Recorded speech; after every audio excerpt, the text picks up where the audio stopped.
नमस्कार। मैं doctor Rohit Kumar, assistant professor इतिहास, बीआरएम कॉलेज मुंगेर में। मैं आज चर्चा करूंगा बुद्धिज्म, ओरिजिन एंड ग्रोथ, बौद्ध धर्म का उदय और विकास पर। 6वीं शताब्दी ईसा पूर्व में भारत में हुए धर्म सुधार आंदोलन के परिणाम स्वरूप अनेक नवीन धर्मों का उदय हुआ। इन धर्मों में बौद्ध धर्म सबसे प्रमुख था। जैन धर्म की भांति बौद्ध धर्म ने भी वैदिक धर्म या ब्राह्मण धर्म को चुनौती दी। महात्मा बुद्ध ने अपने जीवन काल में ही अनुयायियों की बड़ी संख्या तैयार कर ली थी। उनकी मृत्यु के पश्चात बौद्ध धर्म का प्रचार प्रसार होता रहा। जैन धर्म की अपेक्षा बौद्ध धर्म ने भारतीय इतिहास को लंबे समय तक गहरे रूप से प्रभावित किया। बौद्ध धर्म के संस्थापक गौतम बुद्ध थे। इनका जन्म 566 या 563 ईसा पूर्व नेपाल की तराई में स्थित कपिलवस्तु के लुम्बिनी ग्राम में आम्रकुंज में हुआ था। इनके पिता का नाम शुद्धोधन था। ये शाक्यों के गणराजा थे। इनकी माता महामाया देवी थी, जो कौशल वंशी राजकुमारी थी। बुद्ध के जन्म के 7वें दिन इनकी माता का देहांत हो गया था और इनका पालन पोषण इनकी भी माता गौतमी प्रजापति ने किया था। गौतम गोत्र में उत्पन्न होने के कारण इन्हें गौतम बुद्ध कहा गया। इनके बचपन का नाम सिद्धार्थ था। गौतम बुद्ध के बचपन के संबंध में अनेक रोचक कथाएं पाली साहित्य में वर्णित है। लिखा गया है कि जब सिद्धार्थ का जन्म हुआ था तो देवताओं ने स्वर्ग से पुष्प वर्षा की थी। भविष्यवक्ताओं ने यह भविष्यवाणी की थी कि यह बालक या तो चक्रवर्ती सम्राट बनेगा या महान सन्यासी। किसी राजकुमार की तरह सिद्धार्थ का बचपन भी सुख सुविधा और वैभव के साथ गुजरा। इनके पिता ने इनके शिक्षा दीक्षा और रहन सहन का यथोचित उपाय किया था। क्षत्रिय राजकुमार की तरह इनके शिक्षा दीक्षा की व्यवस्था की गई थी। इनके रहने के लिए ऋतुओं के अनुसार महल और उपवन बनाए गए थे। फिर भी इनका मन रास रंग की तरफ आकर्षित नहीं हुआ। यह देखते हुए इनके पिता ने इनका विवाह 16 वर्ष की आयु में यशोधरा नामक एक सुंदर कन्या से करा दिया, जिससे इनका एक पुत्र उत्पन्न हुआ, राहुल। इसके बावजूद सिद्धार्थ का मन सांसारिक सुख सुविधाओं और भोग की तरफ आकृष्ट नहीं हुआ। वे अक्सर उपवन में जम्बू वृक्ष के नीचे बैठकर चिंतन किया करते थे। एक बार की घटना है कि वे अपने सारथी चनक के साथ नगर के भ्रमण पर निकले हुए थे। उन्हें मानव जीवन की 4 अवस्थाओं, वृद्ध, मृत व्यक्ति, रोगी और सन्यासी को देखा। वे चनक से पूछते हैं कि यह व्यक्ति इतना निर्बल और कमजोर क्यों है। चनक बोलता है, राजकुमार, यह वृद्ध व्यक्ति है, इसलिए वह निर्बल और कमजोर है। तो सिद्धार्थ चनक से पूछते हैं, क्या हर व्यक्ति वृद्ध होता है? चनक, हाँ राजकुमार, हर व्यक्ति वृद्ध होता है। तो क्या मैं भी वृद्ध होऊंगा? चनक बोलता है, हाँ राजकुमार, आप भी एक न एक दिन अवश्य बूढ़े हो जाएंगे। यह बातें सुनकर सिद्धार्थ को दुख होता है। वे अपने वापस महल की तरफ लौट पड़ते हैं। कुछ दिनों के बाद वे फिर भ्रमण के लिए निकलते हैं। रास्ते में उन्हें एक रोगी व्यक्ति मिलता है, जिसे कुछ लोग चरपाई पर बैठकर कहीं ले जा रहे हैं। सिद्धार्थ देखते हैं और बोलते हैं कि यह व्यक्ति कौन है। जनक बोलता है कि यह रोगी व्यक्ति है। हर इंसान कभी न कभी रोगी होता है। सिद्धार्थ बोलते हैं, क्या मैं भी रोगी हो सकता हूँ? जनक बोलते हैं, हाँ राजकुमार, आप भी कभी न कभी रुग्ण होंगे। फिर सिद्धार्थ को दुख होता है और वे वापस महल आते हैं। कुछ दिनों के बाद वे फिर भ्रमण के लिए निकलते हैं। वे देखते हैं कि कुछ लोग एक लेटे हुए व्यक्ति के चारों तरफ विलाप कर रहे हैं। वह जनक से पूछते हैं, ये कौन लोग हैं, क्यों इतना रो रहे हैं? जनक बोलता है, राजकुमार, यह व्यक्ति मृत हो गया है, यह भूलों को छोड़ दिया है। इसके जाने के दुख के कारण लोग यहाँ रो रहे हैं। सिद्धार्थ के मन में प्रश्न उठता है और वो पूछते हैं, क्या मैं भी मृत हो जाऊंगा? जनक बोलता है, हाँ राजकुमार, सृष्टि का यही नियम है, एक दिन आपकी भी यही स्थिति होगी। गौतम बुद्ध को अपार दुख होता है। इसके बाद कुछ दिनों के बाद वे नगर भ्रमण के दौरान एक सन्यासी को देखते हैं जिसके चेहरे पर ओज और प्रसन्नता है, गहरी संतुष्टि है। वो पूछते हैं, जनक यह कौन है? जनक बोलते हैं कि यह सन्यासी है राजकुमार।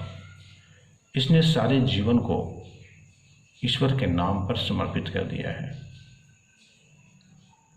सिद्धार्थ काफ़ी सोचते और विचारते हैं। फिर वे अपने महल में आ जाते हैं। कुछ दिन व्यतीत होते हैं। एक रात्रि उनके महल में नृत्य गान का आयोजन होता है। रास रंग की क्रियाएं लंबे समय तक चलती है। फिर सब लोग सोने चले जाते हैं। आधी रात को सहसा सिद्धार्थ की नींद भंग हो जाती है और वे जब उठकर देखते हैं तो श्रृंगार विहीन, अस्त व्यस्त और लगभग निर्वस्त्र गणिकाओं को देखकर इनका मन क्षुब्ध और दुखित हो जाता है। इनके अंदर घृणा के भाव उत्पन्न होने लगते हैं। और एक रात वे अपनी पत्नी यशोधरा और पुत्र राहुल को सोता हुआ छोड़कर सत्य और ज्ञान की खोज में महल से निकल पड़ते हैं।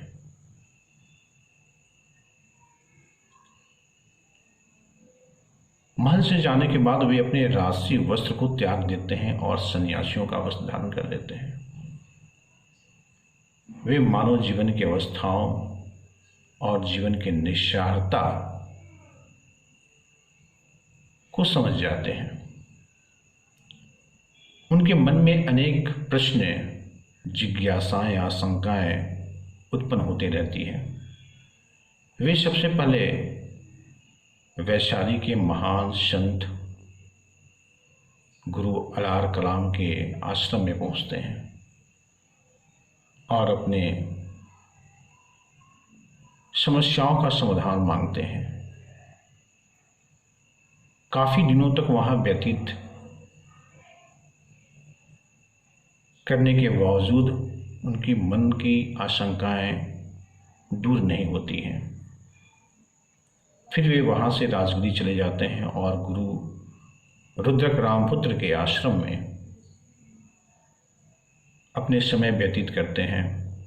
सत्संग और वाद विवाद में भाग लेते हैं, किंतु उनकी बौद्धिक जिज्ञासाएं शांत नहीं हो पाती। वे जिन प्रश्नों का हल चाहते थे उसका समाधान उन्हें नहीं मिल रहा था। फिर वे राजगिरी से आगे बढ़ते हैं और गया के समीप उरुवेला में उन्हें कौंडिन्य और उसके 4 साथी जो जाति से ब्राह्मण थे मिलते हैं।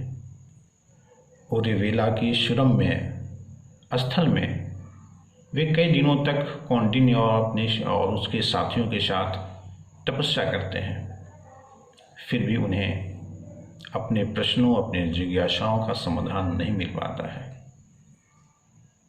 फलतः वे तपस्या को निरर्थक मानकर सुजाता नामक एक स्त्री के हाथों खीर खाकर अपनी तपस्या को भंग कर देते हैं।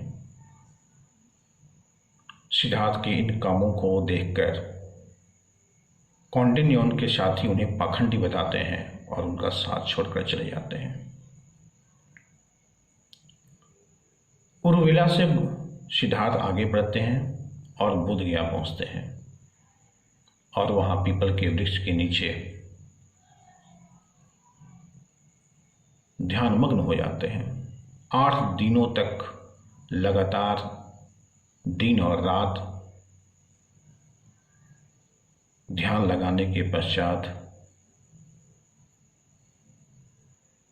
बुद्ध पूर्णिमा की रात्रि उन्हें ज्ञान या सम्बुद्धि प्राप्त होती है और इसके बाद वे काफी प्रसन्नता और खुशी का अनुभव करते हैं। फिर वे बोध गया से सारनाथ पहुंचते हैं और वहां पर उन्हें कौंडिन्य और उसके 4 ब्राह्मण साथी मिलते हैं। वहीं पर बुद्ध अपना प्रथम उपदेश देते हैं। बुद्ध की उपदेश की यह घटना धर्मचक्र प्रवर्तन कहलाती है। बुद्ध के उपदेशों से प्रभावित होकर बनारस का प्रसिद्ध धनी व्यापारी श्रेष्ठी यश भी उनका शिष्य बन जाता है। सारनाथ में ही बुद्ध ने संघ की स्थापना करते हैं। तत्पश्चात बुद्ध और उनके साथी देश के विभिन्न भागों में इस धर्म के प्रचार प्रसार करने के लिए निकल जाते हैं। सारनाथ से बुद्ध राजगीर पहुंचते हैं। राजगीर कई धर्म प्रचारकों की कर्मस्थली थी।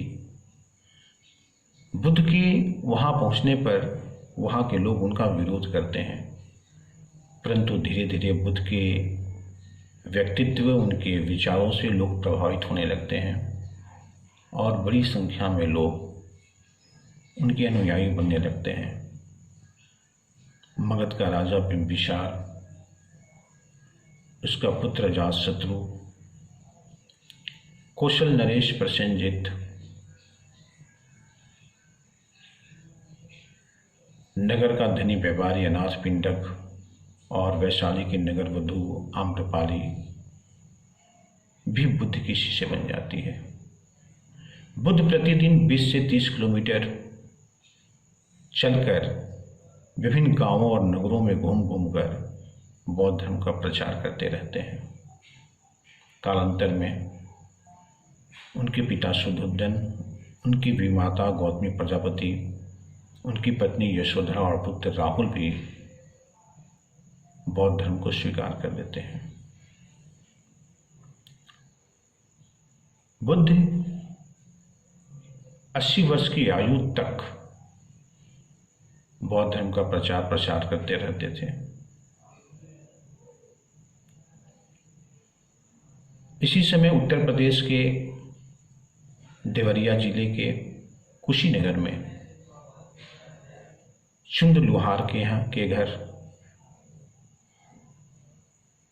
शुअर का मांस खाकर